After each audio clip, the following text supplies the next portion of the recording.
Bienvenue dans le podcast de l'inclusion Parole de terrain, le podcast qui donne la parole aux personnes de terrain sur le sujet de l'inclusion des personnes en situation de handicap. Aujourd'hui, je reçois Jean-Pierre Fulapitu, directeur d'exploitation au sein de l'entreprise Logs, pour parler de son quotidien et de sa vision de l'inclusion. Bonjour Jean-Pierre, merci d'avoir accepté mon invitation. Merci, bonjour. Alors, avant de rentrer dans le vif du sujet, je te laisse peut-être te présenter et présenter surtout l'entreprise dans laquelle tu travailles. D'accord. Donc, je suis directeur d'exploitation chez Logs, qui est une entreprise qui est spécialisée dans l'e-commerce. Je suis dans cette entreprise depuis 1 an et demi maintenant. Ok, bah écoute, merci. Alors, on va aller directement dans le vif du sujet de notre podcast. Moi, j'aimerais savoir si tu te souviens de la première fois où tu as travaillé avec un collaborateur qui avait une situation de handicap et savoir un peu dans quel contexte c'était et quelle était ta première interrogation ou peut-être ce que tu as dû mettre en place comme aménagement sans y avoir été préparé. Dans ma toute première expérience avec une personne RQTH, c'était durant mon poste où j'étais responsable des opérations de plateforme chez Steph. J'avais eu un de mes opérateurs qui avait un problème au niveau du genou. Donc ce dernier était limité au niveau de la charge. Il ne pouvait pas porter des produits lourds. Donc on a dû aménager son poste. Et aujourd'hui, dans mes nouvelles fonctions en tant que directeur d'exploitation, j'ai plusieurs opérateurs qui ont aussi cette étiquette de RQTH. Et là aussi, on apporte un aménagement de poste. La plupart du temps, c'est souvent sur le port de charge. Alors, c'est intéressant, tu parles d'étiquette RQTH. Est-ce que tu dis ce terme volontairement parce que finalement, c'est un peu l'appréhension qu'ont les personnes quand elles sont reconnues, d'être étiquetées? Malheureusement, oui, aujourd'hui, mais c'est des choses que nous, en tant que manager, nous essayons de faire oublier, en tout cas d'effacer, parce que certains ont même une meilleure prod que des personnes qui n'ont pas du tout ce statut-là. Je ne peux que te rejoindre de par les expériences et les échanges que j'ai avec les autres entreprises. Du coup, la politique handicap chez Logs, est-ce que tu dirais qu'elle est affichée sur les murs ou est-ce qu'elle est vraiment vécue dans les couloirs? En gros, est-ce que concrètement, ça se traduit par des actions d'inclusion? Mais j'ai bien l'impression que oui, si on est là aujourd'hui.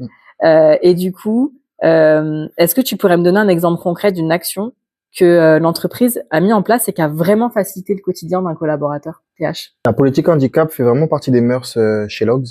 On le voit partout, que ça soit au niveau des murs, au niveau de nos briefs, au niveau des ateliers qu'on peut mettre en place. C'est vraiment quelque chose qui est vraiment ancré chez nous. L'entreprise a dépassé l'obligation des 6%.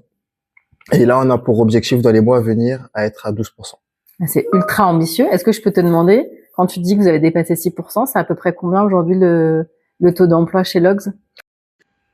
Chez Logs Tigerie, nous sommes à 11%. Bah, c'est top. Est-ce que tu sais, petite question, est-ce que tu sais quel est le taux d'emploi moyen dans le privé en France?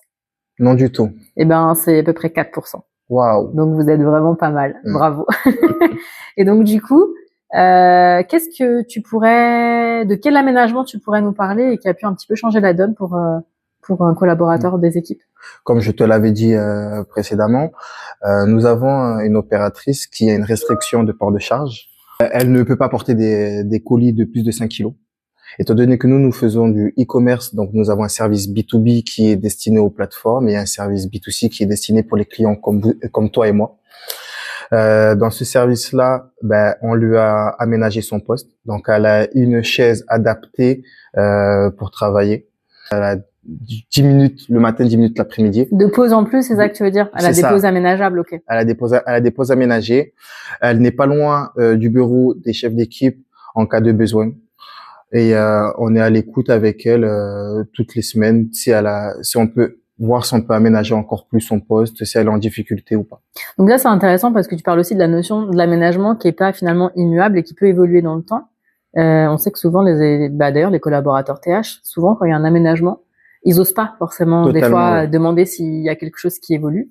Je trouve ça hyper bien dans la pratique que de manière régulière vous mettiez en place des points pour questionner et re-questionner les aménagements. Donc c'est top. Et alors un des stéréotypes, une idée reçue qu'on entend souvent, c'est que le handicap ça peut ralentir une équipe. Alors moi j'aimerais savoir toi ce que t'en penses et selon ton expérience, en quoi la présence d'un collègue a peut-être eu finalement l'effet inverse. J'aimerais te dire oui et non. Non, parce que pour moi, une personne RQTH, quand elle est bien placée, ce n'est pas un fardeau, comme beaucoup de personnes le pensent. C'est une personne qui peut faire pareil qu'une autre personne qui a pas ce statut-là, et qui peut même faire plus. Et oui, si une personne qui est mal accompagnée, qui n'est pas à l'écoute, là, oui, cette personne sera plus un frein au niveau de la production qu'autre chose. Bah, tout est une question d'aménagement et de compensation, en fait. On en Totalement. revient là. Et du coup, cette personne qui est dans vos équipes, aujourd'hui, tu dirais elle a eu quel impact au sein de l'équipe? Chez nous, chez Logs, on ne peut pas encore tout aménager. On peut pas tout aménager pour les personnes RQTH, mais pour les profils RQTH que nous arrivons à les placer sur certains services. Là, j'ai un bel exemple. Nous avons un collaborateur qui est autiste, qui travaille au service expédition. Et ce dernier est vraiment mon meilleur élément dans ce service-là. Il est très minutieux. Il fait attention à tous les détails. Il ne fait très peu d'erreurs. Donc vraiment, on a su le mettre en valeur, le mettre en confiance. Et vraiment, il est devenu une référence sur ce métier-là. Ce qui ne m'étonne pas. Oui. Et alors, on pense souvent que l'inclusion, ça ne bénéficie qu'à la personne qui est concernée. Pourtant, c'est pas souvent, enfin, c'est bien souvent l'inverse, c'est que souvent ça sert à beaucoup. Est-ce que travailler avec cette différence, toi, ça t'a permis de changer ta propre manière de manager, de communiquer ou même d'organiser le travail au sein de l'équipe? Oui, totalement. Parce que pour mettre à l'aise ces profils-là, faut que nous-mêmes on y soit préparés. Donc j'ai dû réadapter mon langage, réadapter ma façon aussi de travailler avec ces personnes-là. Et j'ai été encore plus à l'écoute, plus attentif à leurs mouvements, à leurs demandes, à leurs questions. Donc ça demande quand même un accompagnement un peu plus approfondi avec eux. Donc mon management a changé sur cette partie d'accompagnement, mais sur la partie après productivité, comme je te l'ai dit, nous ne faisons pas de différence entre un profil RQTH ou un profil lambda. Ok. Alors, si demain tu devais convaincre un manager qui hésite à intégrer un profil TH, souvent par peur de la complexité que ça peut représenter, qu'est-ce que tu pourrais lui dire pour le rassurer sur la base de ce que toi tu vis au quotidien? Je lui dirais de ne pas avoir d'a priori et qu'il serait agréablement surpris par ces différents profils. Parce que ces profils-là, ce sont des personnes qui veulent bosser, ce sont des bosseurs et qui peuvent faire encore mieux que le collaborateur qu'il aura déjà dans son équipe. Et est-ce qu'on peut rassurer aussi les managers en leur disant qu'ils sont pas seuls et que dans l'entreprise, il y a aussi des personnes ressources sur l'accompagnement du handicap?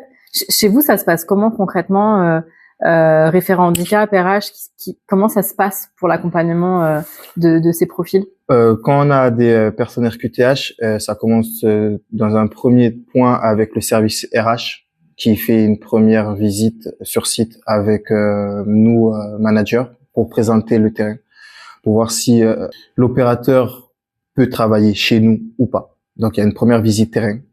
Par la suite, on fait un point avec l'opérateur, lui demander quelles sont ses restrictions, quels sont son passif au niveau du CV, et on arrive à trouver le meilleur compromis. Et ensuite, par la suite, on le suit toutes les semaines, en tout cas Sur le démarrage, toutes les semaines, on le suit, on l'accompagne, on regarde ses productivités et on regarde comment on peut travailler ensemble et comment on peut améliorer sa prod. Ok. Et alors la dernière petite question que je vais te poser, c'est si tu avais une baguette magique pour l'inclusion au travail, ce serait quoi? Qu'est-ce que tu aimerais faire?